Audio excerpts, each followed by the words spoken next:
అంటే ఇప్పుడు హర్యానాలో మనకి 18 నుంచి 25 లీటర్లు ఇచ్చే గేదెలు దొరుకుతున్నాయా? అసలు ఒక గేదె ఎన్ని లీటర్లు ఇస్తే ఎవరికి తెలియదు. ఎట్లా తెలుస్తుంది చెప్పు? ఇప్పుడు నేను దీన్ని 18 ఇస్తుందని చెప్తా, నా లక్కు కొద్ది నేను దీన్ని కొనను. రైతు వస్తే చూస్తాడు, నాకు అడుగుతాడు ఇది నేను కొనాలన్నా, నేను కొనాల్సిందా కాదా అన్న, ఇది 16 లీటర్ దీని కెపాసిటీ. ఇప్పుడు నాకు రైతుకి ఏ గేదె కొనిచ్చినా నాకు ఇచ్చే కమిషన్ సేమ్. నా కమిషన్ ఇస్తే నేను ఉట్టిగా హర్యానాలో గేదెలు కొనిస్తే కమిషన్ తీసుకుంటా. ఆయన వచ్చి సెలెక్ట్ చేసుకుంటాడు రైతు సొంతంగా. ఆయనకు అర్థం కానప్పుడు ఇద్దరం కలిసి చేస్తాం. ఇది నాకు నచ్చకపోతే నచ్చదని ఇంకో ఆప్షన్ ఉంది కాబట్టి. సో మేము అనుకుంటాం ఇది 16 అనుకుంటాం, ఇది 18 ఇవ్వచ్చు, 14 ఇవ్వచ్చు, ఇంత ఉంటది. 20 ఇస్తుంది, 22 ఇస్తుంది అనేది ఎప్పుడో తగులుతాయి. నేను 1,55,000 60,000 ఉన్నాయి, చాలా ఇచ్చినాయి. 19, 20 రీచ్ అయినాయి, 21, 22 కూడా రీచ్ అయినాయి. 1,00,000 కొన్నాయి కూడా ఒక 2-3 బార్ రీచ్ అయినాయి. 20 లీటర్లు అంటే 18 లీటర్లు రీచ్ అయినాయి. అది ఇప్పుడు 2023, 24. ప్రతి రైతు నేను వీడియో పెట్టాలన్నా టైం లేక పెట్టలేకపోతున్నా, కానీ ఇప్పుడు తగ్గిపోయినాయి గేదెలు. సో మనం చెప్పేది ఏంటంటే గేదె రేటుని బట్టి 12 నుంచి 16 లీటర్లు మోస్ట్లీ. కొన్ని రోజు మీద 12 ఇవ్వచ్చు, 13 ఇవ్వచ్చు, 14 ఇవ్వచ్చు అట్లా. సో మీరు ఇంకో క్వశ్చన్ అడిగారు కదా, ఒక గేదె రేటు ఎట్లా డిసైడ్ చేస్తారు? ఒక గేదె రేటు ఎట్లా డిసైడ్ చేస్తారంటే, ఇప్పుడు ఇక్కడికి వచ్చింది అబ్బా, ఇక్కడ ఒక గేదె కట్టేసిన తర్వాత దాని క్వాలిటీ ఉంటుంది, దాని జాతి ఉంటుంది, దాని ఈతలు ఉంటుంది, దాని హైట్ ఉంటుంది. దాన్ని బట్టి ఒక 10 మంది రోజు వీళ్ళందరూ మనకి ఇప్పుడు మీరు బీటెక్ చదువుతున్నారు సంథింగ్, మీ సబ్జెక్ట్ తెలుసు, వీళ్ళు కూడా అందరూ గేదెలలో పుట్టి పెరిగిన వాళ్ళే. మన వాళ్ళు వచ్చే తొడగొడతా అంటే కుదరది. వీళ్ళకి తెలుసు, ఆహా దీని దగ్గర ఇది 1,30,000 గేదెనా 20 గేదెనా వాళ్ళకి తెలిసిపోతుంది. సో వాళ్ళు తక్కువ ఉన్నదని ట్రై చేస్తారు ఫస్ట్, తక్కువ రేటుకి. ఇవ్వకపోతే 5,000 ఇటో ఇటో 100 మంది చూస్తారు. సో ఒక 1000 అటో ఇటో కొనేస్తారు. ఒక 5 నిమిషాలు డిసైడ్ అయిపోతుంది. అది 1,00,000 కావచ్చు, 30 కావచ్చు, గేదెని బట్టి ఉంటుంది అట్లా. అంటే నా షెడ్లో గేదె పెట్టుకొని ఇది 20 లీటర్లు ఇస్తుంది, 4 లక్షలు అంటే కుదరదు. నువ్వు బజార్ లో కట్టేస్తే గేజే ఇక్కడ ఇది ఒక 3 గంటలే ఉంటుంది మండి, రోజు 3 గంటలు ఉంటుంది, ప్రతిరోజు ఉంటుంది. ఇక్కడ 10 మంది చూస్తారు. నువ్వు 2 లక్షలు, ఇప్పుడు నువ్వు ఇసార్ల గేదెలు ఉండే కట్టాయి, జిందులో రోతకుల గేదెలు వంకొచ్చిన కట్టయ్యు, నువ్వు 2 లక్షలు అంటే ఎవరు కొంటారు? 2 లక్షలకి 1,30,000, 40,000 నచ్చినంతే పెడతారు. మన రైతులు పాపం తెలియక అక్కడ 2 లక్షలకు కొని అక్కడ తీసుకోవచ్చురు, ఏమనంటే ముర్రా అంటారు. అది బజార్లకు వస్తే నువ్వు 2 లక్షలకు అమ్మి చూపెట్టాలి. ఇప్పుడు చాలా మంది యువత డైరీ ఫార్మ్ అనేది ఎంచుకుంటారు. అవును, కొత్తగా వచ్చిన వాళ్ళకి మీరు ఏం చెప్తారు? ఎందుకంటే చాలా వాళ్ళు తెలియకుండా వచ్చి చాలా నష్టపోతున్నారు. ఎందుకంటే ఈ యూట్యూబ్ ఛానల్ ఫేక్ న్యూస్ అవన్నీ చూసి చాలా నష్టపోయి ఒక్కొక్క బర్రెకి 2,50,000, 1,70,000 పెట్టి చాలా మంది నష్టపోతున్నారు. అలాంటి వాళ్ళకి మీరు ఏం సలహా ఇస్తారు, ఏం చెప్తారు? అసలు నేను ఏం చెప్తా అంటే, ఎవరన్నా ఫార్మింగ్ సైడ్ చిన్నప్పటి నుంచి వాళ్ళ ఫ్యామిలీ రిలేటెడ్ ఉంది అంటే వ్యవసాయం చేయడము, ఒక 2-3 గేదెలు ఉండడం, వాళ్ళకి ఏం చెప్తా అంటే, మీకు నిజంగా పని వస్తే దీన్ని ఒక సెకండ్ ఇన్కమ్ లెక్క తీసుకోండి. ఇప్పుడు నువ్వు ఉన్నావు అబ్బా, మీరు లోకల్లో మీ ఇంటి దగ్గర నువ్వు చదువుకుంటే ఒక 3 గేదెలు పెట్టుకోండి. ఇది మీరు అప్పుడు ఏం చేస్తారంటే మీ ఖర్చులు తీస్తాయి. ఇవి ఒక 2 గేదెలు కొనుక్కున్నారు అనుకోండి, నెలకు ఒక 20,000 ఈజీగా వస్తాయి. గేదె మీద 10,000 అన్ని ఖర్చులు పోనీ ఈజీగా మిగులుతాయి, ఖచ్చితంగా మిగులుతాయి. సో మీకు అప్పుడు ఏమైతుంది అంటే మీ ఖర్చులకి మీ ఫ్యామిలీ మెయింటెనెన్స్ నడుస్తూ ఉంటుంది. సో అట్లా అని చెప్పి చదువుకుంటే మొత్తం వీళ్ళకి రమ్మని చెప్పా. ఒకవేళ వస్తున్నారు అని అంటే మీరు చదువుకున్న చదువు కొన్ని రోజులు అంటే జాబ్ చేయడమో సంథింగ్, మీరు ఎంబీఏ చేస్తే బిజినెస్ చేయడమో, ఒక కొన్ని రోజులు కష్టపడి అందులో సక్సెస్ అయ్యి కొన్ని లక్షలు సంపాదించి తర్వాత రండి. ముందు డైరెక్ట్ వచ్చి మీరు ఒక్కోసారి మీరు జాబ్ చదువులు మానేసి వీళ్ళకి వచ్చి మళ్ళీ జాబ్ పోతా అంటే ఈ గ్యాప్ ఉంటుంది కదా 4 years, అది ఏం చేసిన వాడు అడుగుతాం, మళ్ళీ మీరు ఫేక్ సర్టిఫికెట్లు పెట్టి చాలా ఇబ్బంది అవుతుంది. సో నేను ఏం చెప్తా అంటే, చిన్నప్పటి నుంచే డిగ్రీ చదువుతున్నప్పటి నుంచే ఒక 2-3 గేదెలు మన దగ్గర ఒప్పుకోరబ్బా. మన తెలంగాణ ఇప్పుడు ఒప్పుకుంటున్నారబ్బా. ఇప్పుడు UK, US, ఆస్ట్రేలియా చదువుకున్న వాళ్ళు కూడా వచ్చి డైరీ ఫార్మ్లు పెడతారు. కాబట్టి కొద్దిగా పేరెంట్స్ సపోర్ట్ చేస్తారు. నేను ఎందుకు చదివిస్తున్నాం రా, మేము బరువు ఎందుకు చదివిస్తున్నామా? అవురా, నీకు 10 లక్షలు పెట్టినాం రా. పేరెంట్స్ చెప్పేది, అమ్మ నేను డైరీ ఫార్మ్ పెడతా అంటే ముఖం చూపెట్టు. మరి చిన్నప్పటి నుంచి చెప్తుంటు కదా బర్రెలు, ఇప్పుడు ఎందుకు చెప్తున్నావు అంటే ఇంకా తెలంగాణలో ఎక్కువ ఉంటుంది సెట్ అయ్యారు. కొద్దిగా ఆంధ్ర సైడ్ ఎక్కువ వెళ్ళదు, కానీ అక్కడ సపోర్ట్ ఉంటుంది, కొద్దిగా ఉంటుంది, కానీ పేరెంట్స్ ఒప్పుకోరు. సో మీరు ఏం చేయాలంటే మీ చదువులో మీ టాలెంట్ చూపిస్తూ ఒక అవకాశం అడగాలి, మేము చేస్తామన్నట్లు. సో మీరు ఏం చేయాలంటే పెట్టేవాళ్ళు తిరగండి, డైరీ ఫార్మ్ చుట్టుపక్కల అందరికీ తిరగండి. ఒకవేళ కొత్త వాళ్ళు ఎవరైనా పెట్టాలనుకుంటే నేను వాళ్ళకి ఇంతకుముందు ఎవరైతే రైతులు పెట్టిరో వాళ్ళ ఇంటర్వ్యూలు ఆల్రెడీ అడ్రస్ చెప్తా, చూసుకోండి. లాభం ఎంత ఉంది, నష్టం ఎంత ఉంది, ఎక్కడ కొనాలి, ఇదంతా ఇన్ఫర్మేషన్ ఇస్తా. కానీ నేను మోస్ట్లీ అయితే డైరీ ఫామ్ లా వస్తే లైఫ్ సగం అయిపోయిన తర్వాత పెట్టొద్దు. ఫస్ట్ డబ్బులు ఉన్న తర్వాతనే అప్పులు చేసి 20 ఏళ్ళకి డైరీ ఫామ్ పెట్టొద్దు. మీరు చదువుకుంటారు కాబట్టి మీరు జాబ్ చేయండి. ఒక 10-20 లక్షలు సంపాదించిన తర్వాత కొద్దిగా మనీ ట్రాన్స్ఫర్ చేసి అటు జాబ్ ఇటు ఇది నడిపియండి. ఇంటికాడ పేరెంట్స్ ఒప్పుకుంటే ఒక 40 లక్షలు అయితే మీరే వదిలేసి వచ్చి చేసుకోవచ్చు. అంటే డబ్బు ఉండాలి అబ్బా, డబ్బు లేకుండా అప్పులు చేసి పెడతామంటే కుదరదు. అట్లనే మనకి డబ్బు అంటే గుర్తుకొచ్చింది, బ్యాంక్ లోన్లు ఇస్తాయి. బ్యాంక్ లోన్లు ఇస్తాయి కదా, పిఎంఈపీజీలు ఇస్తాయి, అందరికి ఇయ్యాయి. సో మనకి మన ప్రాపర్టీ ఉంటేనే ఇస్తాడు. సో మీరు ఆ విధంగా కూడా మీది ల్యాండ్ మార్టిగేజ్ చేసుకొని పెట్టుకొని ఇక్కడ మేము కొటేషన్ ఇస్తాం. ఎవరైనా బ్యాంక్ లోన్ ఇస్తా అంటే మేము కొటేషన్ ఇస్తాము. సో తద్వారా మీరు తీసుకోవచ్చు.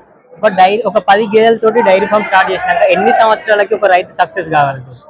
నేనేం చెప్తా అంటే ఒక 1.5 year అయితే మీ డబ్బులు వెళ్ళిపోతాయి. 1.5 year 1.5 year మీ డబ్బులు వెళ్ళిపోతాయి. 1.5 year వెళ్ళిపోతాయి కూడా నేను చెప్తా.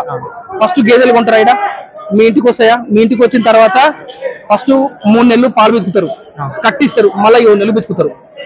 ఈ 3 నెలలకు కట్టిస్తారు కదా, అది మళ్ళీ ఏమవుతుంది 10 నెలలకి ఇంతుంది. సో ఫస్ట్ 3 నెలలు, తర్వాత 10 నెలలు, 13 నెలలు, 13 నెలలు, మళ్ళీ అదొక 8-10 నెలలు పాలిస్తుంది, అంటే 20 నెలలు. ఆ ఈత డబ్బులు కలిపితే మీరు పెట్టిన డబ్బులు వెళ్ళిపోను, గేదెలు ఫ్రీ మీకు. గేదెలు ఫ్రీ 15 నుంచి 20 లక్షలు వచ్చే అవకాశం ఉంది. అంటే ఒక ఈతలా 8-10 లక్షలు వస్తాయి ఫస్ట్. సెకండ్ ఈతల సగం డబ్బులు వస్తాయి, అప్పుడు వెళ్ళిపోతుంది. తర్వాత సెకండ్ నుంచి లాభం ఉంటుంది. రెండో ఈత ఈనిన తర్వాత మీ షెడ్ లో, అంటే ఇక్కడ నుంచి తీసుకుపోయి ఒక ఈత పాలు తాగుతారు.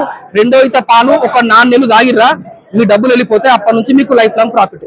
మీరు 10 గేదెలే తీసుకుపోయి మీ జీవితం మొత్తం మెయింటైన్ చేసుకున్నా, మీరు పెడితే ఇప్పుడు 13, 14, 15 లక్షలు పెడతారు. ఈజీగా ఒక 5 సంవత్సరాలు మెయింటైన్ చేసుకుని 40-50 లక్షలు ఈజీగా వస్తాయి. అంటే అంత ఈజీగా కూడా కాదు. మళ్ళీ మీకు షెడ్ ఉండాలి, గడ్డి ఉండాలి, మీకు పని తెలిసి ఉండాలి, దానికి రోగాలు రాకుండా చూసుకోవాలి, తిండి పెట్టాలి, రోజు మానిటర్ చేసుకోవాలి. ఎవరినో బీఆర్ఓని పెట్టి లక్షలు వస్తాయంటే మాత్రం పెట్టొద్దు. మీ జాబ్ మీరు చేసుకోండి. మీరు పోయి చేరేసుకొని కూర్చోవాలి. వాడు ఏం పెడుతుండు ఏం పెడతలేడు మీకు ఏం తెలుస్తుంది అట్లా. అంటే ఇప్పుడు మీ దగ్గర ఒక 10 నుంచి 15 మంది బీహార్ వాళ్ళు పనిచేస్తున్నారని చెప్పారు. అవును. అంటే ఇప్పుడు మన లోకల్లో తెలంగాణ గానీ ఆంధ్ర రైతులకి వాళ్ళ నంబర్లు కావాలంటే మీరు ఏమైనా ప్రొవైడ్ చేయగలరు? ఎవరన్నా నా దగ్గర గేదెలు కొన్న వాళ్ళకి మాత్రం నేను సప్లై చేస్తున్నా. కర్నూలులో ఒక రైతు 500 గేదెల డైరీ ఫామ్ పెట్టిండబ్బా. అంటే ఇప్పుడు ఒక 50 ఉన్నాయి, 500 గేదెలకు షెడ్ వేసిండు. మన దగ్గర తీసుకుపోయిండు. అన్న నాకు ఇట్లా లేబర్ నాకు నష్టలేదు, లేబర్ పంపించమంటే లేబర్ని పంపించిన, 3 పంపించిన. కానీ వాళ్ళు ఎన్ని రోజులు ఉంటారో నాకు తెలియదు. మీరు మంచిగా మెయింటైన్ చేస్తే వాళ్ళు మంచోళ్ళు అయితే లైఫ్ లాంగ్ ఉంటారు. మనకు పని చేయకపోతే వాళ్ళు ఆట ఆడతారు, పైసలు తీసుకుంటారు, వెళ్ళిపోతారు. సో వర్కర్ మేనేజ్మెంట్ కూడా వెరీ ఇంపార్టెంట్. వర్కర్ పైన డిపెండ్ అనేది కావాలి. వర్కర్ మనకు ఇప్పుడు నా చేతి కింద పని చేయడం వేరు, కొత్త రైతు కింద పని చేయడం వేరు. వాడు నాకు ఎన్నేళ్ళైనా వాడు నాకు పని నేర్పలేడు. కానీ వాడేం చేస్తాడు, కొత్త రైతు పెట్టింది అనుకో, రైతుకుంటే చెప్తాడు ఇది అట్లా, ఇది ఇట్లా కొనద్దు. ఇంకోటి ఈ మన తెలుగు వాళ్ళు గేదెలు బీఆర్ వాళ్ళని తీసుకొని వస్తారు. బీఆర్ వాళ్ళు వచ్చి ఏం చేస్తారు చెప్పాలన్నా, కమిషన్ అడుగుతారు. నాకు గేదెకి ఎంత ఇస్తావు, నువ్వు నాకు కమిషన్ ఇవ్వకపోతే మా ఓనర్కి చెప్తే ఇక్కడ గేదెలు కూడా వేరే దగ్గర తీసుకుపోతావు. అట్లా కూడా బ్లాక్ మెయిలర్ చాలా మందిని చూసిన, ఇంటికి రాలిపోయినాయి. మీరు చూడండి నా వీడియోలో 2000 ఎంటికలు ఫుల్ ఉంటాయి, ఫుల్ ఉంటాయి. ఇప్పుడు సగం ఎంటికలు పోయింది వీళ్ళ. అందుకు చెప్తున్నాను, ఎవరైనా సరే ప్రతి ఒక్కళ్ళు అంటే రాను మొత్తం ఆన్లైన్ అవుతుంది కాబట్టి యూట్యూబ్ మిత్రులకు ఎవరు చెప్తున్నా, బ్రదర్ దొంగల్ని ప్రమోట్ చేయకండి, మంచి వాళ్ళని ప్రమోట్ చేయండి, డబ్బులు తీసుకోండి, తప్పులేదు. మీరు ఎవరెవరినో దొంగల్ని ప్రమోట్ చేసుకుంటూ రైతుల నష్టానికి కారణం కావద్దు. సో ఒక బ్రదర్ లెక్క రిక్వెస్ట్ చేస్తా ఉన్నా, మంచి గేదెల్ని ప్రమోట్ చేయండి, మంచి వ్యక్తిని ప్రమోట్ చేయండి. తద్వారా మీరు డబ్బు సంపాదిస్తారు, వాళ్ళు సంపాదిస్తారు, రైతులు కూడా లాభపడతారు. చాలా మంది కమిషన్ కోసం ఇలా చేస్తున్నారండి. ఇప్పుడు నేను నా వృత్తే ఇది. ఇప్పుడు నేను 6 సంవత్సరాల నుంచి నేను ఫిక్స్ అయిపోయి ఉన్నా, నా లైఫ్ ఇది, నాకు ఇంకో లైఫ్ లేదు. వీళ్ళు ఏంటంటే వేరే వాళ్ళు పార్ట్ టైం ఎవరైనా డబ్బులు ఇస్తా అంటే వీడియో ఇస్తారు అంతే. నాకు ఛానల్ పెట్టిన కొత్తలో ఎంతో మంది ఫోన్లు చేసారు. నా వీడియోలల్లా ఒక్క వీడియో అయినా ప్రమోషన్ వీడియో ఉండదు. మీరు చూసుకోండి, ఎవరి దగ్గర కూడా వీడి దగ్గర గేదెలు కొనని చెప్పలేదు. ఇప్పుడు నేను గేదెలు కొనిస్తున్నా, ఇవన్నీ వాటికి కర్త కర్మ నష్టం ఏదైనా లాభం మొత్తం నాదే. రైతులు నా దగ్గర ఇప్పుడు మీరు ఉన్నారు కదా, ఇక్కడ ఎంతమంది వచ్చారు రైతులు, ఒక 10 మంది రైతులు ఉన్నారు. గుంటూరు వాళ్ళు వచ్చిర్రు, విజయవాడ వాళ్ళు వచ్చిర్రు, కర్నూలు వాళ్ళు వచ్చిర్రు, హైదరాబాద్ వాళ్ళు, జైరాబాద్ వాళ్ళు ఒక 10 మంది ఉన్నారు. సో ఈ 10 మంది కూడా మీకు వీడియో ఇస్తా. సో మన దగ్గర ఉంటారు 2 వర్కర్లు ఉంటారు కదా, ఇలా వాళ్ళు గేదెలు కొంటా ఉంటారు. సో నేను అందరి తిరుగుంటా చూస్తా ఉంటా. సో వాళ్ళ కళ్ళ ముందే ఉంటాం కాబట్టి మనకు వచ్చే ఇబ్బంది కూడా ఏం లేదు. ఇప్పుడు మనం గేదెలు తీసుకున్నాక దూడలు చనిపోతున్నాయి కదా, దాన్ని మీరు ఏం చెప్తారు? అయితే దూడలు చనిపోవడం అంటే అట్లా చనిపోవు, విపరీతమైన వెదరిక ఎండ వేడి వల్ల. ఇప్పుడు మామూలుగా వింటర్ అయితే చనిపోవు, బాగా చలునే చచ్చిపోతాయి, బాగా వేడినే చచ్చిపోతాయి. ఈ వారం రోజుల నుంచి అయితే గేదెలు వెదర్ మంచిగా ఉంది. ఇంతకుముందు మీకు తెలుసు ఢిల్లీ ఎట్లుంటుంది వెదర్, ఇప్పుడైతే మంచిగా ఉంది. మనకి ట్రాన్స్పోర్ట్ లో 1-2 దూడలు చనిపోయే అవకాశం ఉంటుంది గేదెలు ఉన్నప్పుడు. కానీ మన ఇప్పుడు ఒకవేళ ట్రాన్స్పోర్ట్ లో కాకపోయినా రేపు నువ్వు 10 గేదెలు కొన్నావు, మీ ఇంటికి తీసుకెళ్ళినావు, ఒక 10 రోజులు అయింది, రోగమ్మ దూడ చనిపోయింది, ఎట్లా చేస్తావు? అప్పుడు ఏం చేయాలంటే మీకు దాన్ని బొమ్మ చేయాలి. దాన్ని బొమ్మ చేసి గేదె మీద ముంగట పెడితే పాలిస్తుంది. దానిపైన ఉన్న తోలు తీసి దానికి కొంచెం స్కిన్ గడ్డి పెట్టి బొమ్మ చేసేసి ఆ స్మెల్ చూస్తుంది కదా గేదె, పాలిచ్చేస్తుంది ఆటోమేటిక్ గా. అట్లా కాదు అనుకున్నప్పుడు దాన్ని ఒక దానాలు వేసినాం అనుకో, 2 రోజులు కట్టె పట్టుకోవాలి, దానాలు వేయాలి, భయపడిచ్చేస్తుంది. ఇది గుజరాత్ లెక్క కాదనమాట, మనల్ని భయపెట్టండి. గేదె వెరీ చాలా ఎట్లుంటది అంటే గేదె శాంతియుతంగా ఉంటుంది. గేదె భయపడుతుంది. 4 రోజులు దాని వేస్తే ఇక్కడ ఆల్మోస్ట్ చాలా మంది రైతులు దానాలు వేసి పెడుతారు. దూడలు ఉన్నా లేకున్నా పెద్ద మనమే ఉంటే సంతోషం, లేకుండా సంవత్సరం పాలిస్తాయి, అట్లా ఇబ్బంది ఏమి ఉండదు. రైతు మారితే అవేం భయపడవు, అంటే ఇక్కడ విండిన రైతుకి అక్కడ విండే ఏం భయపడవు, అంత ఒక 2 రోజులు సెట్ అయిపోతుంది. ఎక్కడ పోతే ఇప్పుడు ఇవన్నీ ఎక్కడికలో తిరుక్కుంటూ వస్తున్నాయి పాపం, అట్లా ఏమి ఉండదు, సెట్ అయిపోతుంది. ఇప్పుడు హైదరాబాద్ లో 1,20,000, 1,40,000, 1,50,000 పెట్టుకుంటున్నారు కదా, అంటే అవి ప్యూర్ ముర్రానా లేదంటే నార్మల్ గా తీసుకొచ్చి పెడుతున్నారు? మనము ప్యూర్ ముర్రా అన్నం అంటే కత్తి రెడీగా ఉన్నట్లే పక్కడు ముంగడు వస్తాడు ఇక. ప్యూర్ ముర్రా అసలు ఎవడు, నేను యూట్యూబ్ పరంగా చెప్తా ఉన్నా, ఈ సపరేట్ క్లిప్ అయ్యి బ్రదర్.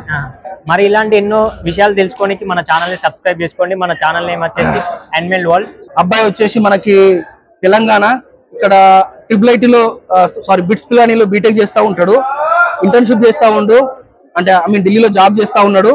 కానీ చిన్నప్పటి నుంచి రైతు ఫ్యామిలీ కాబట్టి ఈయన డైరీ ఫామ్ లో రావాలి ఫ్యూచర్ లా అని చెప్పేసి, అసలు ఎట్లుంటుందో అనేది చదువుతో పాటు సెకండ్ గా ఇది ఉండాలని చెప్పి దీనికోసం ప్రయత్నం చేస్తూ హర్యానా మొత్తం తిరుగుతా ఉన్నాడు. Very genuine person. ఈ యూట్యూబ్ ఛానల్ ని ఖచ్చితంగా మీరు సబ్స్క్రైబ్ చేసుకోండి. మన హైదరాబాద్ ముర్రా బఫెల్లో అని ఒక యూట్యూబ్ ఛానల్ ఉంటది, చాలా మందికి తెలుసు. నా ఛానల్ ఎవరెవరు చూస్తారో ఈ ఛానల్ కి ఖచ్చితంగా ఫాలో అవ్వండి. అబ్బాయి కొద్దిగా ఎట్లా అంటే కొద్దిగా స్ట్రెంత్ వస్తుంది, మీకోసం ఇంకా వీడియోలు చేస్తాడు డైరీ ఫామ్ల మీద. ఇప్పుడున్న యూట్యూబ్ ఛానల్ మాదిరి కాకుండా కొత్తగా ఆలోచించి కొత్తగా ముందుకెళ్ళాలని నేను కోరుకుంటా ఉన్నా. Thank you brother, all the best. ఏదన్నా ఎంత పెద్ద యూట్యూబ్ ఛానల్ అయినా ఫస్ట్ సబ్స్క్రైబర్ తోనే స్టార్ట్ అవుతుంది. ఈ రోజు 10 మిలియన్ సబ్స్క్రైబర్స్ ఉన్నా, 52 లక్షలు ఉన్నా, వాడు 10,000 ఉన్నా, ఒక్కరితోనే చాలా అవుతుంది. ఇదే అబ్బాయికి 2 సంవత్సరాలలో ఈజీగా 50,000 దాటుతారు. సో నేను ఖచ్చితంగా నా సపోర్ట్ ఎంత వేయాలో అంత చేస్తా. All the best. Thank you.